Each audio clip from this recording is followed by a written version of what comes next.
call the meeting to order. We've got the agenda, acceptance of the agenda. We can just do a verbal for that, and then get on to item number 1. So Nancy, you want to go over the 3 or 4 items that you've got real data on that's going to change the stuff, and then we can break down the line items? Sure. I'm going to share my screen, essentially.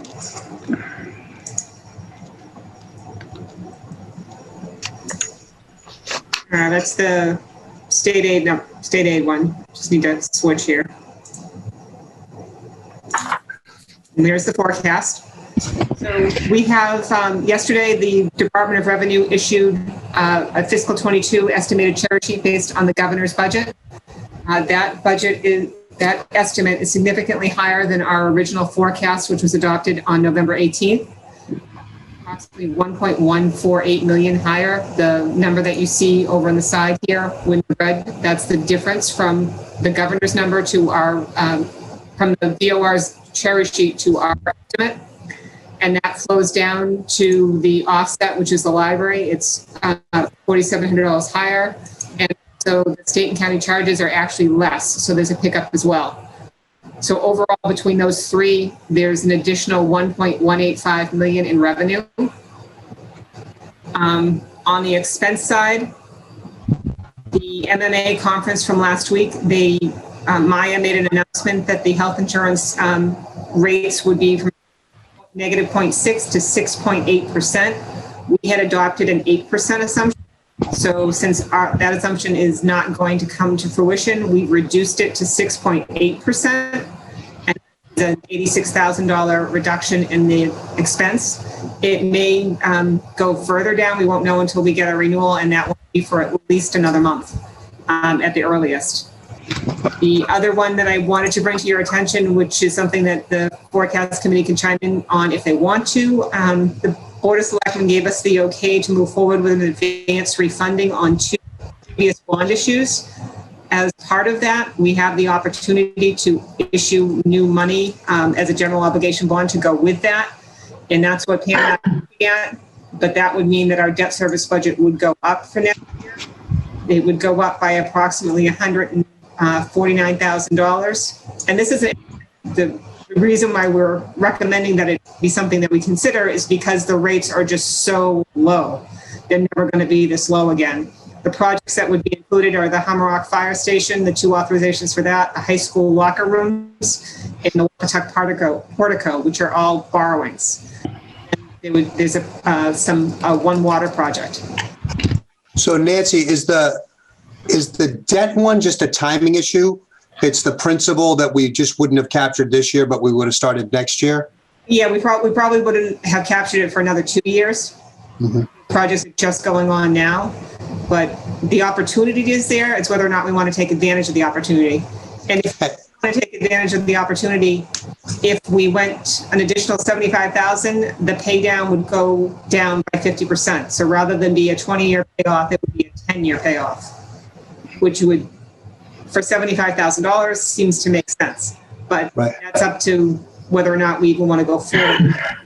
Right. So, and just so everybody knows, what is the interest rate? They were telling us, I used a 4.25% coupon just to run the numbers because the last bond issued at a 5% coupon. But when you factor in the premium that we'll get, they were talking around 1%.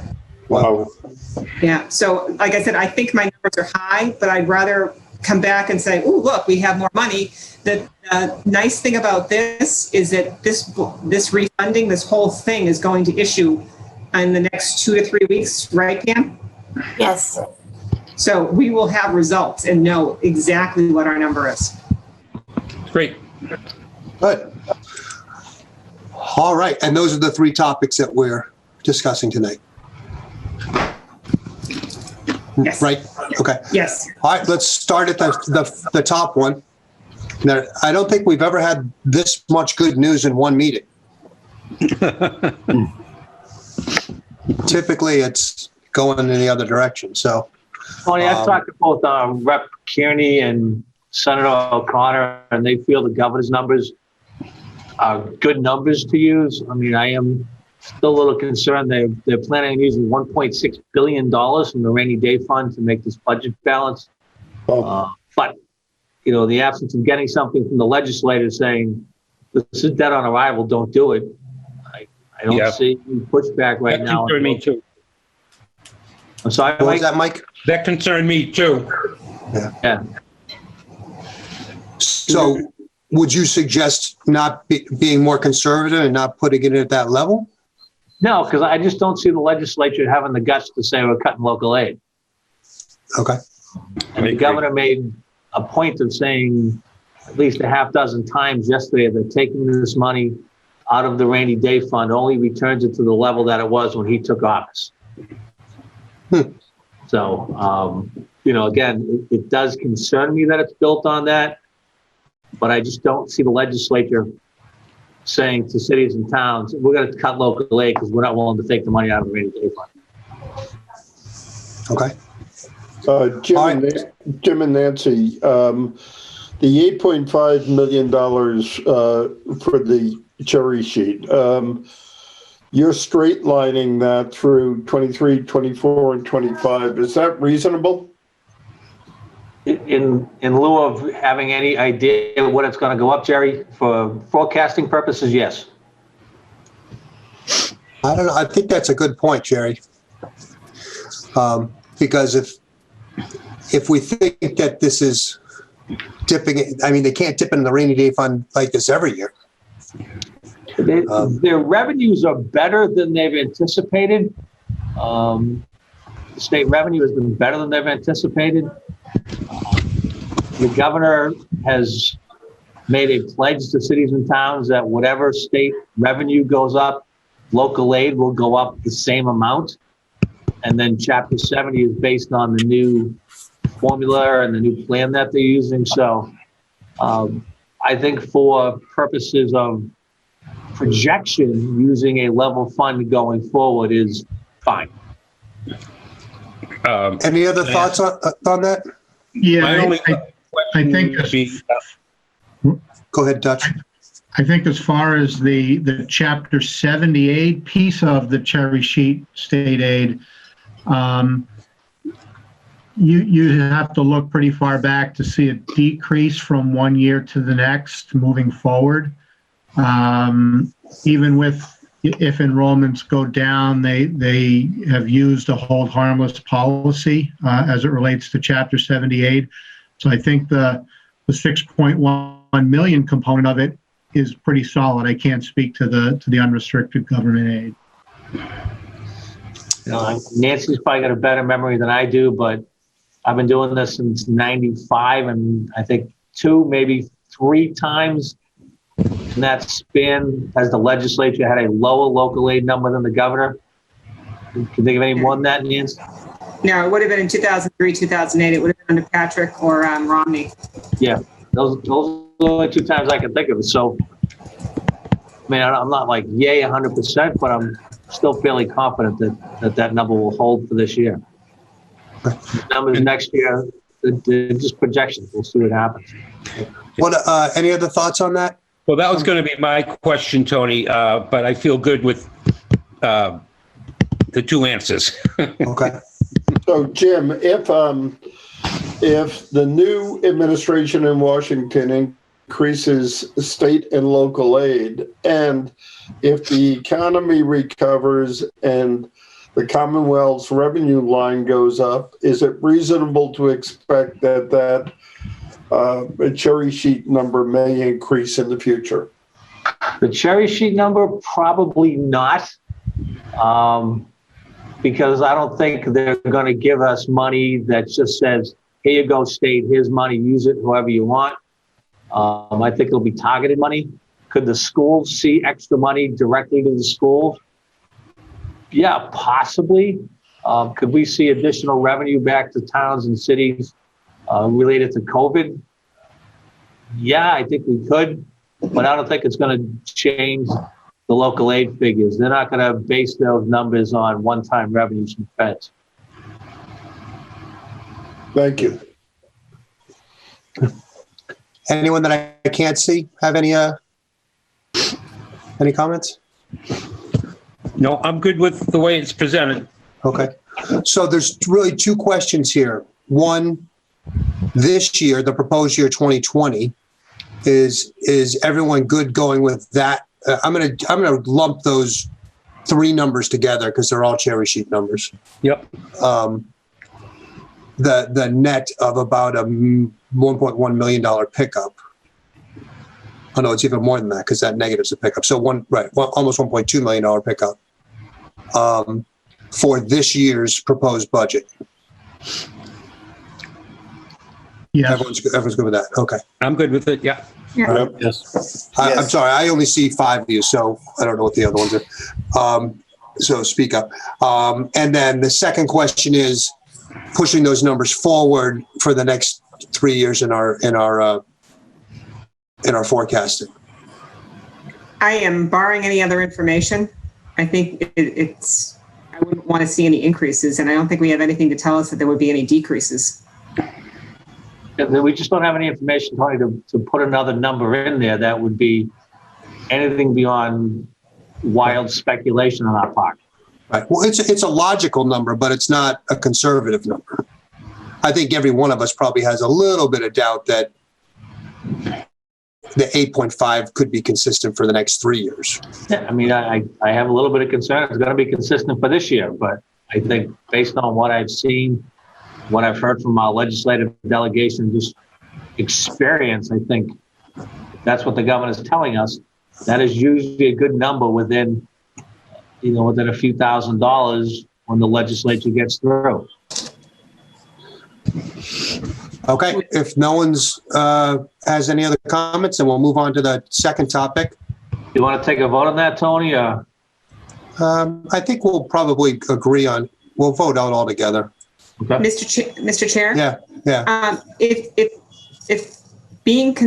we want to look at being a little bit more conservative, I think the number where we might want to change would be the state and county charges and increase them for fiscal 23 to 25, maybe 5% a year. Because those always change. And I think they tend not to be in our favor. They tend to go up. Right. But they usually don't exceed the increase of the cherry sheet. It really depends. I mean, sometimes it depends. A lot of it depends on what's going on the school side with charter school reimbursements. They can fluctuate a lot in any given year. I have seen years in the past where local aid went up a little bit, and by the time you did the math, you were down from what you had the year before. So really... Yeah. Okay.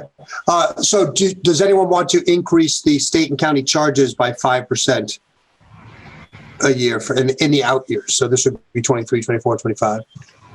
I mean, I'm fine with that. It's nominal. Yeah, I am too, because we can see how things go and always amend next year. Yeah.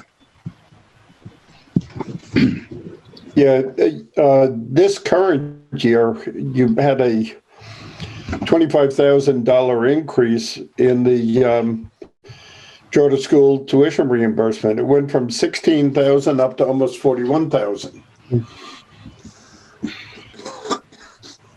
Okay. All right. So now let's go down to the debt and interest increase of $150,000.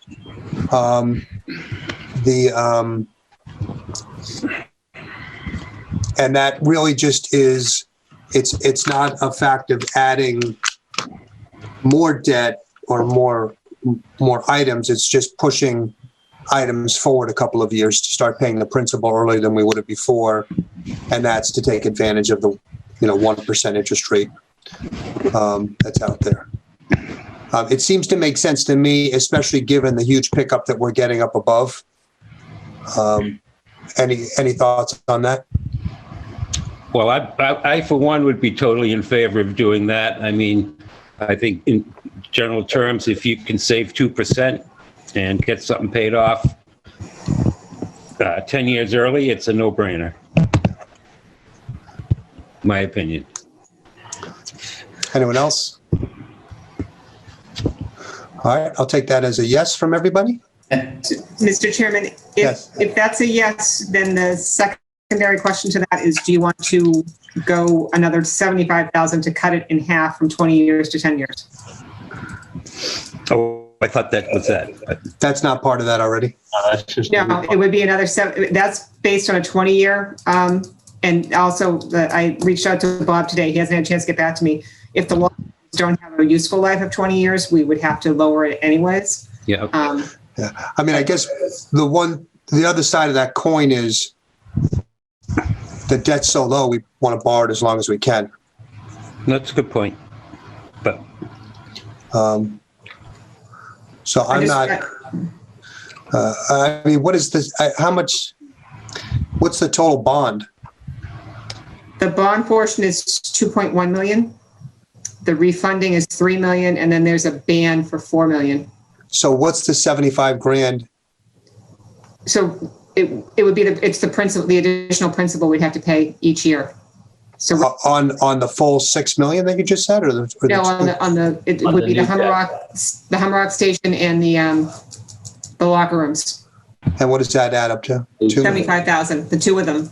No, what's the total cost? It's 760 and 710 for those two. So it's 1.47 million. And then we'd have to pay 75 grand more for 10 years, 750,000. Yeah, but it would be a 10-year bond versus a 20-year bond. And the difference in the interest rate would be de minimis, or I don't want to say that, but it probably won't be material because we're so low anyways. It's just how much. I'm always in favor of trying to pay something off faster so that you have more room in your outer years for more projects. Yeah. that's my opinion too, Nancy. I mean, and Nancy, would reducing it from, say, 20 to a 10, would that help our bond rating or have any effect on it? I don't think it'll change our credit rating, and I think the interest rate difference won't be something to write home about. It will probably be lower, but when you're down where we're talking, the spread just isn't there. Uh-huh. It's more about freeing space up on the overall debt picture further out on the scale, rather than just keep layering and layering and layering. I'm not in favor of layering. Okay. And Nancy, Jerry, what do you think about that? well, I want to know what is the principal amount of the bond that we're going to issue, Nancy? The part that's affecting the 75 grand is 1.5 million. That's it? Yeah. So can you see this structure now? No. Hold on.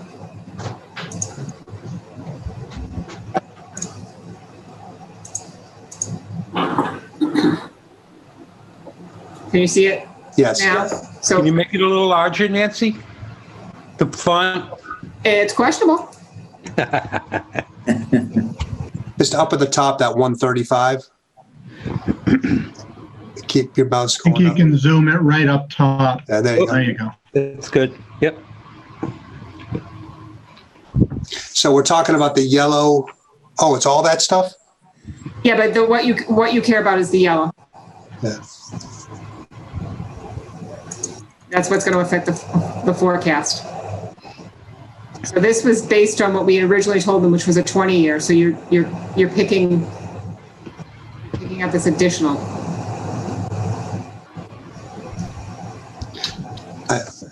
I mean, it's 6 1/2 dozen the others. I'm inclined to leave it at 20 and really milk that low interest rate. But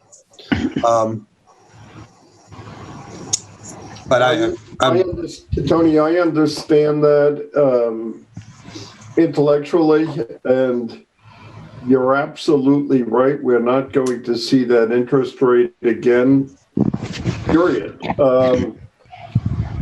But I like to go with Nancy. I think 10 years is always better than 20 years, and it maintains our ability to go back to the market.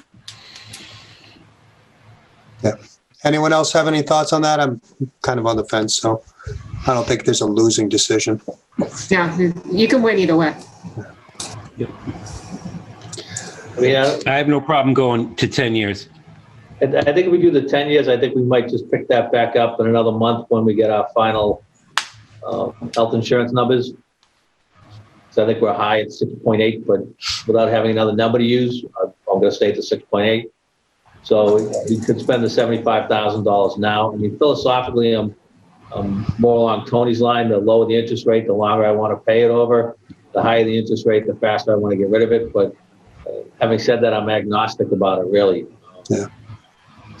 We get paid off. If we can pay off some debt, pay off some debt. Yeah, I mean, it's gonna impact our ability for the next 10 years of borrowing, because our, that pie chart is going to be $75,000 higher. Yeah, it's going to be higher every year going forward. So that's a very valid point. There's also the one item in purple, and it's the brown box that's also on your screen.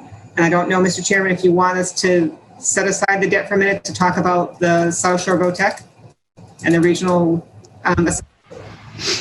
Sure. So that information came in today from Superintendent Hickey, that our preliminary estimate is going down by about $15,000. So it's only going to be $576,166. So if you look over here towards the right-hand side of your screen, Norfolk Aggie, we had 2 enrolled. One of them has dropped out, so we only have 1 enrolled.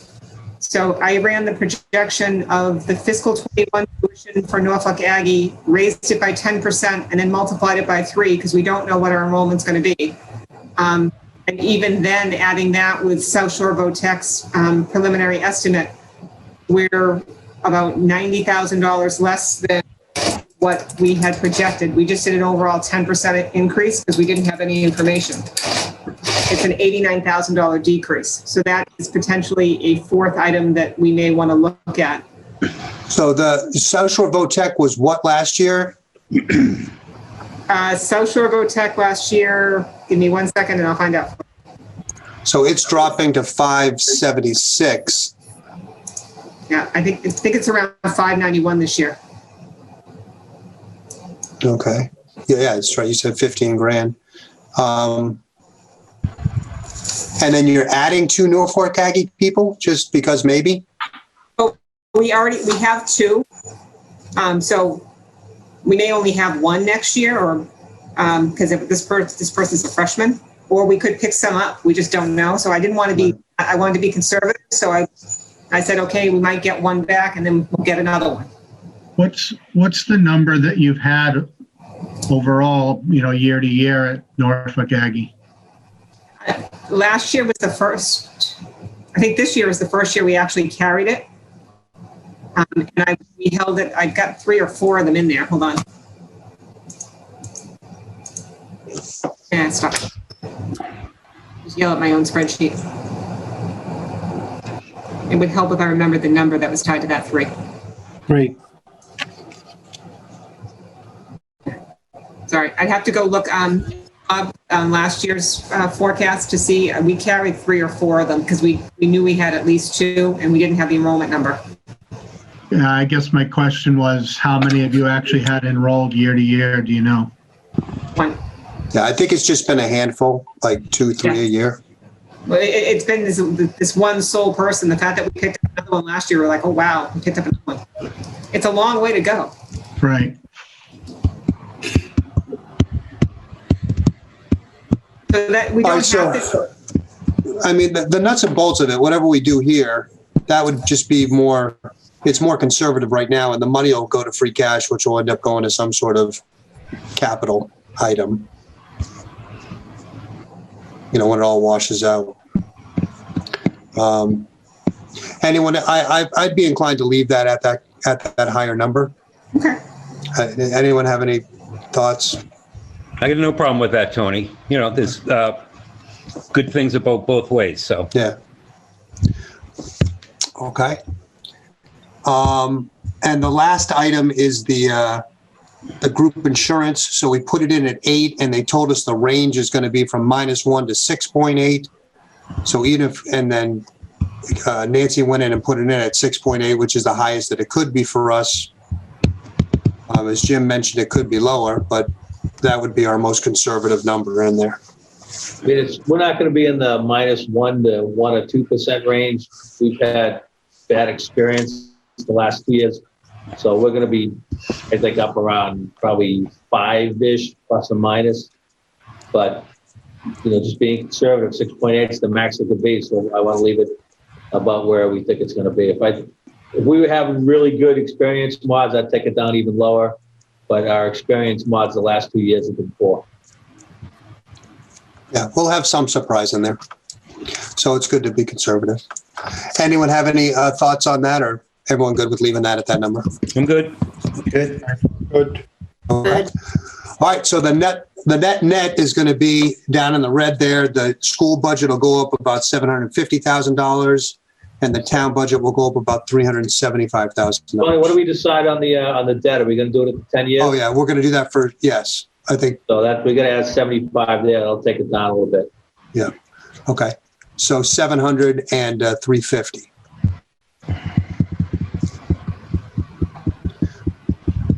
How's that on the school side? Is that, Works for me. Yeah, you don't often hear anything positive from me, but you won't hear a complaint. you'll find a use for it? You definitely bet we will. Good. Sure, I'm sure Jim will find a place to do that. Maybe we'll raise the selectman's salary. What you gone through and allocated our portion of it, Tony? Yeah. Town administrator salary, finance director salary, treasurer salary. Who else is on here? Joe DeVito. Joe's getting a little raise. So I am. Don't forget me. I said treasurer collector. Oh, you there? We're gonna divide the 350 among us. All right. Good. All right. If no one has any other comments, then we'll take a vote to make all the changes as they've been made here. I guess my only comment is thanks for the good news. Yeah, It's unusual for us. yeah. It's unusual in municipal world. So, good. Can I have a motion to accept the changes as documented in the model? I'll make that motion. Okay. Second. Second by Ms. Holt, and then for this one, we'll do a roll call vote. Nancy, you want me to do it, or you want to do it? I can do it. Mr. Vignani, Yes. Mr. Boudreau, Yes. Dr. Dutch, Yes. Mr. Burkhead, Yes. Mr. Hayes, Yes. Mr. Kelly, Yes. Ham, I'm not saying your last name because I always destroy it. Yes. Mr. DeVito, Yes. Ms. Holt, yes. Great. Okay, and then just the minutes, is that the only other thing? Yes, please, the November 18th minutes. So can I have a motion to accept the minutes from November 18th? So moved. Second by Second. Pam? By Pam? All right, we'll do a roll call vote for this also. Mr. DeVito, Yes. Ham, Yes. Jerry, Yes. Jim, Yes. Bob, Yes. Bill, Yes. Mike, Yes. Tony, Yes. Nancy, yes. Great, thank you, everybody. Great short meeting with great news. Motion to Thank you. adjourn. We'll take it. Wait a minute. Adjourn. Motion to adjourn. Second. Aye. Aye. All- Motion all to in favor? adjourn. Good. So moved. So Aye. moved, second. Have a good night, everyone. Aye. Night. Good night. Aye.